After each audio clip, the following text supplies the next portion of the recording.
नमस्कार। अच्छा, कभी सोचा है कि क्या जमीन के एक बिल्कुल खाली टुकड़े पर मतलब एकदम स्क्रैच से एक पूरा का पूरा हाईटेक शहर बसाया जा सकता है? आज हम एक ऐसे ही जबरदस्त प्रोजेक्ट की बात करने वाले हैं। धोलेरा, एक ऐसा नाम जो इतिहास से निकलकर इंडिया के फ्यूचर का सबसे बड़ा सितारा बनने की तैयारी में है। तो सवाल यही उठता है कि क्या सच में एक पूरा मेगा सिटी जीरो से बनाया जा सकता है। देखिए, ये सिर्फ एक शहर बसाने की बात नहीं है, ये तो एक नए भविष्य को गढ़ने की कोशिश है। तो चलिए इसी सवाल का जवाब ढूंढते हैं। तो सबसे पहले बात करते हैं इसके स्केल की। धुलेरा का जो टोटल प्लैन्ड एरिया है वो है 920 स्क्वायर किलोमीटर्स। अब ये सिर्फ एक नंबर नहीं है, ये इस प्रोजेक्ट के जबरदस्त एम्बिशंस का एक पैमाना है। तो ये 920 स्क्वायर किलोमीटर आखिर कितना बड़ा होता है? इसको ऐसे समझिए, ये शहर सिंगापुर से बड़ा है, मुंबई से भी बड़ा है। इनफैक्ट ये लगभग लगभग दिल्ली जितना बड़ा है। बस एक बार सोच कर देखिए, हमारी आंखों के सामने दिल्ली जितना बड़ा एक नया शहर तैयार हो रहा है। तो आज हम इस पूरे प्रोजेक्ट को कुछ हिस्सों में समझेंगे। सबसे पहले देखेंगे कि इसका ग्रैंड विजन क्या है, फिर बात करेंगे इसके स्मार्ट सिटी ब्लूप्रिंट की, और ये भी जानेंगे कि इस ग्रोथ को पावर कहाँ से मिलेगी। जाहिर है, इतने बड़े प्रोजेक्ट में इन्वेस्टमेंट कैसे सेफ है, ये भी एक बड़ा सवाल है। और आखिर में इसे बना कौन रहा है? चलिए शुरू करते हैं। तो सबसे पहले इसका विजन समझते हैं। देखिए, धोलेरा को सिर्फ एक और शहर की तरह नहीं देखा जा रहा। इसके पीछे जो आइडिया है वो है गुजरात विद इन गुजरात, यानी गुजरात के अंदर ही एक और गुजरात। और इसीलिए इसे कहते हैं इंडिया का पहला ग्रीन फील्ड स्मार्ट सिटी। अब ग्रीन फील्ड का मतलब क्या है? इसका सीधा सा मतलब है जो जमीन बिल्कुल खाली हो उस पर जीरो से स्क्रैच से कुछ बनाना, और इंडिया में इतने बड़े स्केल पर यह पहली बार हो रहा है। और ये एम्बिशन कितना बड़ा है वो इस बात से पता चलता है कि प्लान ये है कि एक दिन धोलेरा अकेले उतना टर्नओवर जनरेट करे जितना आज पूरा गुजरात राज्य करता है। तो लक्ष्य सिर्फ एक शहर बनाना नहीं है, बल्कि एक ऐसी इकोनॉमिक पावर हाउस बनाना है जो पूरे स्टेट की इकोनॉमी को टक्कर दे सके। इसकी असली कहानी इसका इकोनॉमिक पोटेंशियल ही है। चलिए अब जरा इसके ब्लूप्रिंट को देखते हैं। धोलेरा की जो नींव है वो इसकी स्मार्ट टेक्नोलॉजी पर टिकी है। इसे सिटी विदाउट वायर्स भी कहा जा रहा है।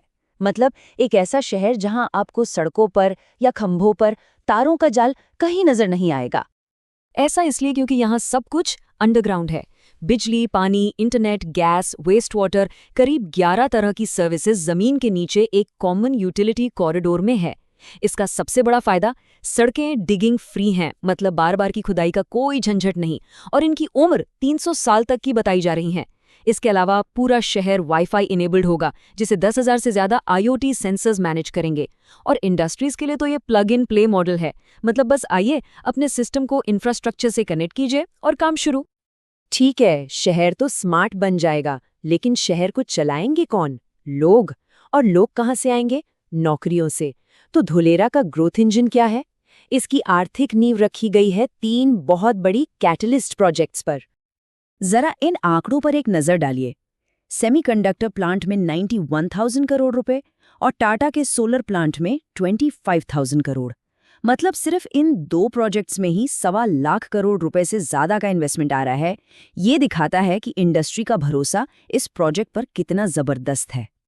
तो चलिए इन तीनों पिलर्स को एक एक करके समझते हैं। पहला, 4400 मेगावाट का सोलर प्लांट जिसे टाटा बना रहा है।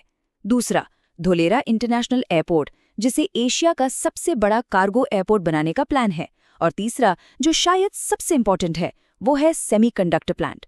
आज खिलौने से लेकर मिसाइल तक हर चीज में चिप लगती है, और ये प्लांट इंडिया को इस फील्ड में आत्मनिर्भर बनाने के लिए एक बहुत बड़ा कदम है।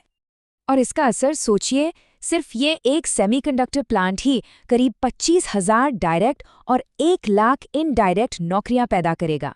यही वो मैग्नेट है जो यहाँ लोगों को खींचेगा, और फिर एक पूरा का पूरा इकोसिस्टम अपने आप तैयार हो जाएगा। अब सवाल ये है कि इतना बड़ा इन्वेस्टमेंट तभी आता है जब आपको सिक्योरिटी की गारंटी मिले। तो धुलेरा में इन्वेस्टर्स को अट्रैक्ट करने के लिए एक बहुत मजबूत कानूनी और राजनीतिक सेफ्टी नेट बनाया गया है। और इस सेफ्टी नेट की नींव है SIR एक्ट, यानी स्पेशल इन्वेस्टमेंट रीजन एक्ट। ये एक इंटरनेशनल लेवल का कानून है जो हांगकांग और शंघाई जैसी जगहों की सफलता के पीछे भी रहा है। इसका सबसे बड़ा फायदा ये है कि ये प्रोजेक्ट को पॉलिटिकल बदलावों से पूरी तरह शील्ड करता है। मतलब सरकारें आती जाती रहेंगी, लेकिन धोलेरा के डेवलपमेंट का जो प्लान है वो नहीं बदलेगा। ये टाइमलाइन देखिए, 2009 में एक्ट पास हुआ, 2012 में प्रोजेक्ट फाइनल हुआ और अब जाकर बड़े इन्वेस्टमेंट्स आ रहे हैं। ये दिखाता है कि ये कोई रातों रात बना प्लान नहीं है। ये एक सोची समझी लॉन्ग टर्म स्ट्रैटेजी है जो एक दशक से भी ज्यादा वक्त से चल रही है, और यही बात इन्वेस्टर्स का कॉन्फिडेंस बढ़ाती है। इसके अलावा भी कई और सेफ्टी मेजर्स हैं, जैसे सारे लैंड रिकॉर्ड्स डिजिटल और ऑनलाइन हैं, तो पूरी ट्रांसपेरेंसी है।